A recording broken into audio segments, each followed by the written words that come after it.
Guys good evening. Sorry நான் ஊருக்கு வந்துட்டேன் கைஸ். சரிங்களா? ஸோ மாம்பழம் பார்த்தீங்களா, இப்போ மாம்பழ சீசன் வேறு. நல்லா மாம்பழம் வாங்கி சாப்பிடுங்க எல்லாம். ஆனால் கரெக்டான மாம்பழமாக வந்து சாப்பிடுங்கப்பா. சரியா? நிறைய கல்லெல்லாம் போட்டு பழுக்க வைப்பாங்க. சரியா? அதனால் கரெக்டாக பார்த்து வாங்கி சாப்பிடுங்க. இது வந்து நான் ஆர்கானிக் கடையில் வாங்கின மாம்பழம் கைஸ். ஸோ இதயம் சீரியல் கமெண்ட்டில் வேறு ஒரு லேடி கேட்டிருந்தாங்க, இன்றைக்கி ரிவ்யூ போடுங்க எபிசோடை பற்றி அப்படின்னு. பரவாயில்ல, எனக்கு சில ரசிகைகள் இருக்காங்கிறப்ப ரொம்ப சந்தோஷமாக தான் இருக்குது. ரொம்ப சந்தோஷமாக இருக்குது. கமெண்ட்டில் கேட்டுட்டு என்னை கேட்குறாங்க பாருங்க, ரொம்ப சந்தோஷமாக இருக்குது. அவங்களுக்காகவே நான் இன்றைக்கி வந்து இதை அப்லோட் பண்ணுறேன். சாரி கைஸ், இன்றைக்கி நான் வந்து இதயம் சீரியல் நான் பார்க்கல, உண்மையை ஒத்துக்கிறேன். சரியா? ஏன்னா போய் சொல்லக்கூடாது இல்லையா? இதயம் சீரியல் நான் பார்க்கல. இருந்தாலும் சரி, ஏதாவது ப்ரிவியூ வந்திருக்கும்ல. எப்பவுமே ஜீ தமிழில் வந்து இன்றைக்கி என்ன நடக்க போகுது, நாளைக்கு என்ன நடக்க போகுதுன்னு ஒரு ப்ரிவியூ வரும் இல்லையா? அதை வச்சு இப்போ நான் அந்த ப்ரிவியூவை வச்சு தான் நான் இன்றைக்கி வந்து வீடியோ அப்லோட் பண்ண போகிறேன். ஏதாவது நிறைய குறைகள் இருந்தால் கமெண்ட்டில் சொல்லுங்கப்பா. ஏதாவது தப்பாக இப்போ சொல்லியிருந்தேன் நான், ஏன்னா நான் எபிசோடு பார்க்கல. இன்றைக்கி நான் ஊருக்கு வந்துட்டேன் கேஸ். வெளியில் போக வேண்டிய சூழ்நிலை இருந்தது, பர்சனல் ஒர்க்கு, அதனால தான். சரியா? ஸோ என்ன நடக்குது அப்படின்னா, நேற்று எபிசோடு கண்டினியூட்டியாகவே நான் பேசுகிறேனே. பாரதி வந்து சாரதாவை கூப்பிடுவாங்கல்ல வெளியே வந்து நின்றுட்டு, அப்போ அந்த லெட்டரை பாப்பாராட்டிருக்கு ஆதி. எனக்கு தெரிஞ்சு அதான் நடந்திருக்குன்னு நினைக்கிறேன். அப்புறம் வந்து நம்ம நீண்ட நாள் கேட்ட ஒன்று நடந்திருக்குது. என்ன அப்படின்னா, நம்ம மித்ரா வந்து நிஷாவை சந்திக்கவே இல்லையே. இங்கேருந்து ஆதியை அனுப்புனதே வந்து நிஷா தானே மித்ராக்காக.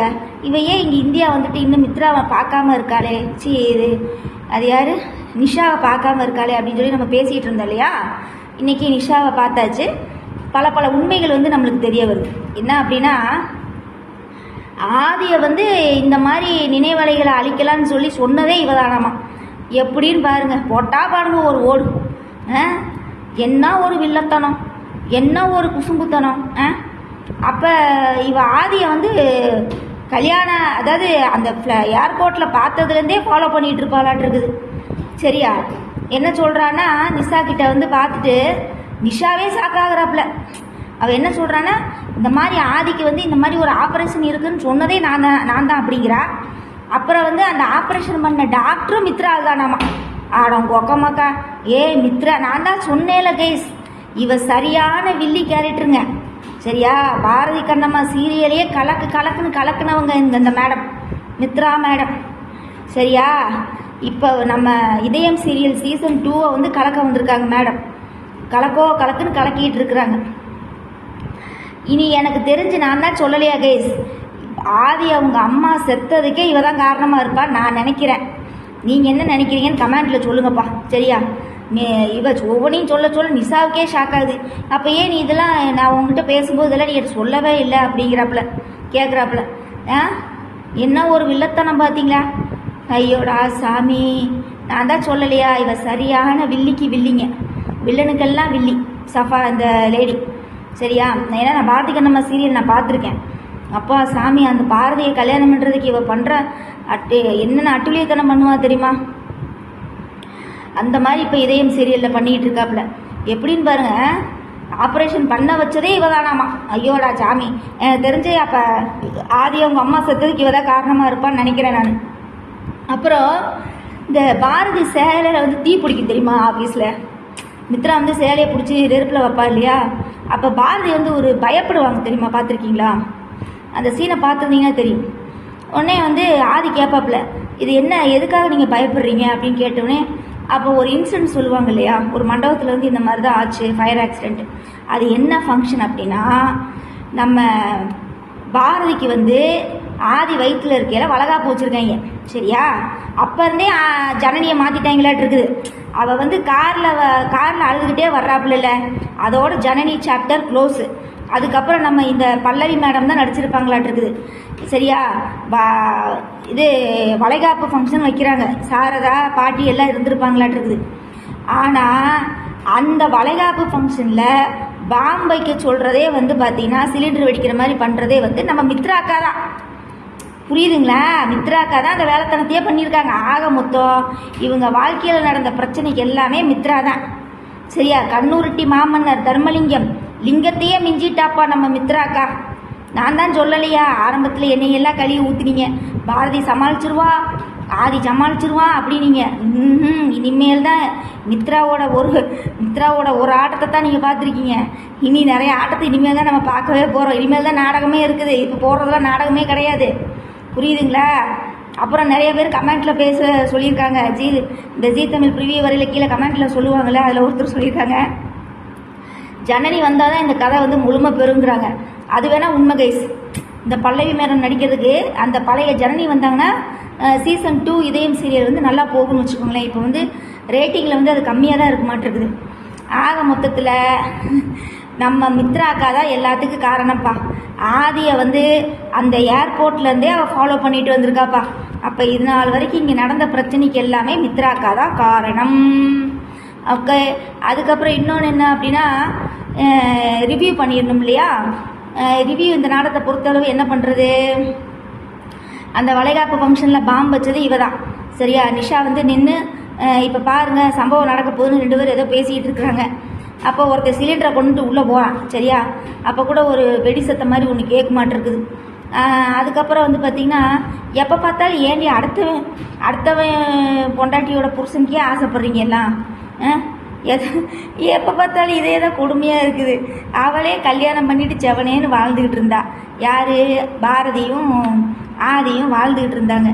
இடையில இந்த மித்ரா தான் கைஸ் எல்லா வேலைத்தனத்தையும் பண்ணியிருக்கான் சரியா? என்ன ஒரு வில்லத்தனம் பார்த்தீங்களா? கேவலம் பிடிச்சவன். அதுக்கப்புறம் வந்து பார்த்திங்கன்னா வேற என்ன, எப்போ பார்த்தாலும் அடுத்தவன் புருஷனுக்கே தான் ஆசைப்படுறாளுங்க லூசு பக்கியே. ஐய கருமம் பிடிச்சது. அப்புறம் என்னதுன்னா வேறு என்னமோ சொல்லணும்னு நினச்சேனே.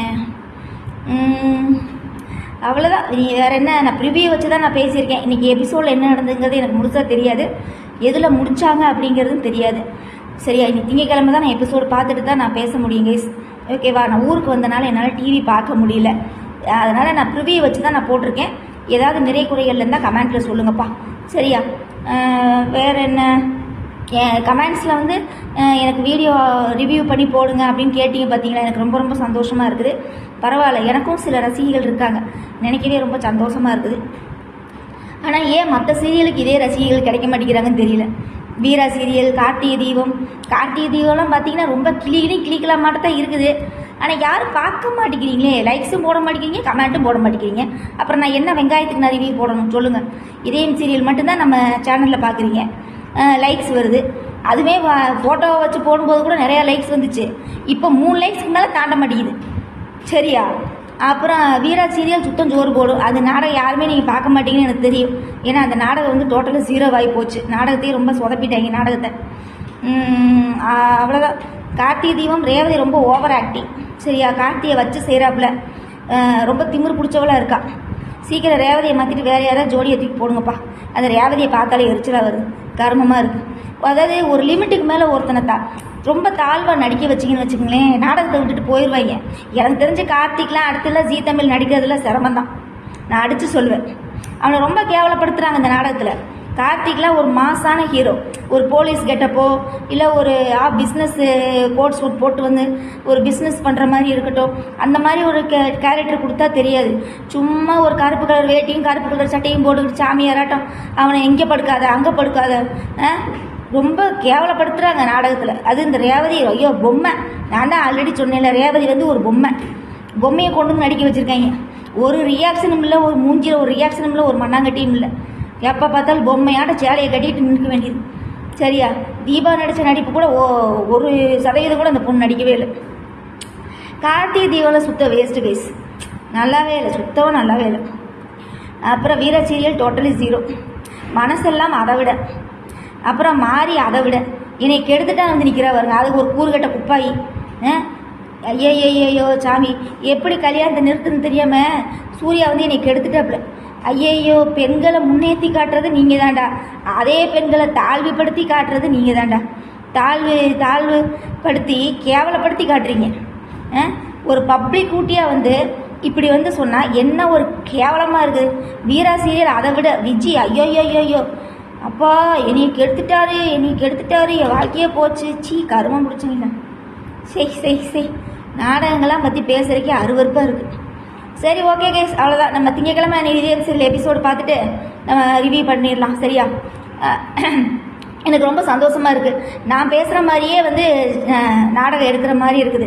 ரொம்ப சந்தோஷமாக இருக்குது. ஏன்னா நான் பேசியிருந்தேன், நான் என்னோடய ரிவ்யூ வந்து நிறைய பேர் கேட்க மாட்டேங்கிறீங்க இப்போ, ஏன்னு தெரியல. ஆனால் நான் ஒரு ரிவ்யூவில் நான் பேசியிருந்தேன், கண்டிப்பாக பேசியிருப்பேன். அதாவது என்ன அப்படின்னா, மித்ரா வந்தாப்புல வந்துட்டு நிஷாவை சந்திக்கவே இல்லை.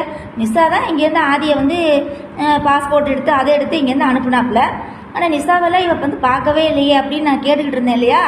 இப்போ மித்ராவையும் நிஷாவையும் மீட் பண்ண வச்சுட்டாங்க. மீட் பண்ண வச்சு பல உண்மைகளை நம்மளுக்கு சொல்லிட்டாங்க. இனி ஒன்றே ஒரு உண்மை தான் கைஸ், அந்த சாரதாம்மா செத்தது வந்து இவனால தான் மட்டும் தெரிஞ்சிருச்சுன்னு வச்சுக்கோங்களேன், நாடகம் ஃபினிஷ். ஒன்றும் கிடையாது, ஒரு மண்ணாங்கட்டியும் கிடையாது இந்த நாடகத்தில்.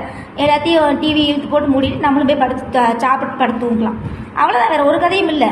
அவங்க அம்மா சாவுக்கு வந்து பாரதி தான் காரணம்னு சொல்லி இவ இப்படி முடிவெடுத்தா இல்லையா? அந்த முடிவெடுக்க வச்சதே நம்ம மித்ராக்கா தான், புரியுதுங்களா? ஆனால் சாரதா செத்தது இவனால தான் மட்டும் தெரிஞ்சிருச்சுன்னா நாடகம் க்ளோஸ். நானும் போய் இந்த மாம்பழத்தை கட் பண்ணி சாப்பிட்றேன், ரொம்ப நேரமாக வாயில் வச்சு ஊறிக்கிட்டே இருக்குது. ஓகேவா? நீங்களும் போய் மாம்பழத்தை கட் பண்ணி சாப்பிடுங்கப்பா, சரியா? நான் திங்கக்கிழமை ரிவ்யூவில் பார்க்கலாமா? சரி, ரொம்ப நேரம் பேசிட்டே நாட்டு இருக்குது. Thank you guys. மறக்காமல் நம்ம சேனலை சப்போர்ட் பண்ணுங்கப்பா. அப்படியே லைக் பண்ணி ஷேர் பண்ணி கமெண்ட்டை பண்ணுங்கப்பா, சரியா? பாய்.